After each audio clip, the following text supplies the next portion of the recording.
Hi friends, Vivo Y21. So back door வந்து pasting type. ரொம்ப வருஷம் ஆனதுனால இதை பேக் டோரை ப்ளோயரை வச்சு ஹீட் பண்ணி எடுத்தாலுமே தோல்லாம் உரிச்சிட்டு வந்துருச்சு. ஸோ தனித்தனியாக கிடக்கு. பேட்ரி தான் இஷ்யூ. ஏன்னா ஆட்டோ ரீஸ்டார்ட் ஆகிட்டே இருக்குது. 50% சார்ஜ் இருந்ததுன்னா கரெக்டாக இருக்கும். அது கீழே குறையுது, இல்லை யூடியூப் யூஸ் பண்ணிங்க, இல்லை கால் அட்டன் பண்ணி பேசிகிட்டு இருக்கும்போதே ஆட்டோமேட்டிக்காக ரீபூட் ஆரம்பிச்சிடும். ஸோ அந்த மாதிரி கம்ப்ளைண்ட் இருக்கும்போது பேட்டரி நம்ம ரீப்ளேஸ் பண்ணி தான் ஆகணும். Battery model number BS1.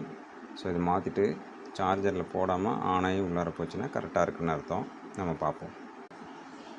So புதுசாக பேட்ரி மாற்றியாச்சு, சார்ஜர்லாம் போடல. ஸோ பேட்ரி போட்டாச்சு. BT7, BS1, BS2 எல்லாம் ஒன்று தான். பட் இதுக்கு கரெக்டான மாடல்னால் BS1. அது பேரஸ்டமால்லாம் டெவலப்பர் அந்த மாதிரி கொடுப்பாங்க இல்லையா, அந்த மாதிரி மாற்று. So thank you friends. அடுத்த